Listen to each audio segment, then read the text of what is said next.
அனைவருக்கும் வணக்கம். என் லைஃப்பில் இந்த மாதிரி ஒரு பெயின்ஃபுல்லான ஒரு சுச்சுவேஷனை நான் ஃபேஸ் பண்ணதே கிடையாது. மனசு முழுக்க வலி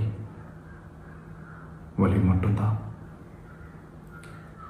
இந்த சுற்றுப்பயணத்தில் என்னென்ன மக்கள் பார்க்க வராங்க, அதுக்கு ஒரே ஒரு காரணம் தான், அவங்க என் மேலே வச்சிருக்கிற அன்பும் பாசம். அந்த அன்புக்கும் பாசத்துக்கும் நான் எப்பவும் கடமைப்பட்டிருக்கிறேன். அதனால தான் இந்த சுற்றுப்பயணத்தில் மற்ற எல்லா விஷயங்களையும் தாண்டி மக்களுடைய சேஃப்டி, அதில் எந்த காம்ப்ரமைஸும் பண்ணிடக்கூடாதுன்றதுக்காக தான் அது என் மனசில் ரொம்ப ஆழமாக இருக்கும் அந்த எண்ணம். அதனால தான் இந்த அரசியல் காரணங்கள் எல்லாத்தையும் தவிர்த்துட்டு ஒதுக்கி வச்சுட்டு மக்களோட சேஃப்டி மட்டும் மைண்டில் வச்சுக்கிட்டு அதுக்கான இடங்களை சூஸ் பண்ணுறது, அதுக்கான இடங்களை பார்த்து பெர்மிஷன் கேட்குறது, போலீஸ் டிபார்ட்மெண்ட்டில் அதை ரிக்வெஸ்ட் பண்ணி கேட்போம். ஆனால் நடக்கக்கூடாதது நடந்துருச்சு. ஆனால் மனுஷன் தானே, அந்த நேரத்தில் அத்தனை பேர் பாதிக்கப்பட்டு இருக்கும்போது எப்படி அந்த ஊரை விட்டுட்டு என்னால் கிளம்பி வர முடியும்? நான் திரும்ப அங்கே போகணும்னு இருந்துச்சுன்னா அதை ஒரு காரணம் காட்டி அங்கே வேறு சில பதட்டமான சுச்சுவேஷன்ஸ், வேறு சில அசம்பாவிதங்கள் அந்த மாதிரி எதுவும் நடந்துடக்கூடாதுன்றதுக்காக தான் நான் அவாய்ட் பண்ணேன்.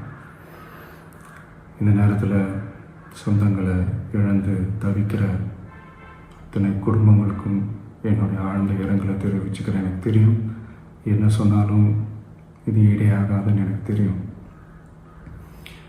ஹாஸ்பிட்டலில் ட்ரீட் பண்ணிகிட்ருக்கிற எல்லாருமே சீக்கிரமாக க்யூர் ஆகி வரணுன்றதை இந்த நேரத்தில் நான் வேண்டிக்கிறேன். கூடிய சீக்கிரமே உங்கள் எல்லாரையும் நான் சந்திக்கிறேன். இந்த நேரத்தில் எங்களுடைய வலிகளை, எங்களுடைய நிலைமையை புரிஞ்சுக்கிட்டு எங்களுக்காக பேசின அரசியல் கட்சிகளை சார்ந்த நண்பர்கள், தலைவர்கள் அனைவருக்கும் என்னுடைய நன்றியை தெரிவிச்சுக்கிறேன். கிட்டத்தட்ட ஒரு 5 மாவட்டத்துக்கு பிரச்சாரத்துக்கு போனோம். இந்த மாதிரி எதுவுமே நடக்கல. ஆனால் கரூரில் மட்டும் ஏன் எப்படி நடக்குது, எப்படி நடக்குது? மக்களுக்கு எல்லா உண்மையும் தெரியும். மக்கள் எல்லாத்தையும் பார்த்துக்கிட்டு இருக்கிறாங்க. கரூரை சேர்ந்த அந்த மக்கள் அந்த உண்மையெல்லாம் வெளியில் சொல்லும்போது எனக்கு கடவுளே நேரில் வந்து இறங்கி அந்த உண்மைகள்லாம் சொல்கிற மாதிரி எனக்கு தோணுச்சு. சீக்கிரமே எல்லா உண்மைகளும் வெளியில் வரும்.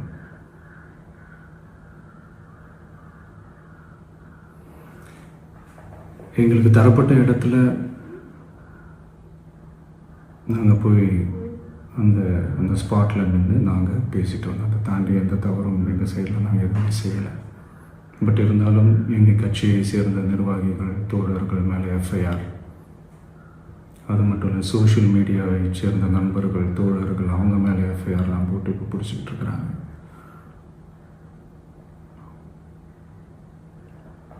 சிஎம் சார், உங்களுக்கு ஏதாவது இந்த பழி வாங்கணும் அப்படின்ற எண்ணம் ஏதாவது இருந்துச்சுன்னா என்ன வேணாலும் பண்ணுங்க. அவங்க மேலே கை வைக்காதீங்க. நான் ஒன்று வீட்டில் இருப்பேன், இல்லை நான் ஆஃபீஸில் இருப்பேன். என்ன வேணாலும் செய்யுங்க. நண்பர்களே, தோழர்களே, நம்மளோட அரசியல் பயணம் இன்னும் ஸ்ட்ராங்காக, இன்னும் தைரியத்தோட கண்டினியூ ஆகும்.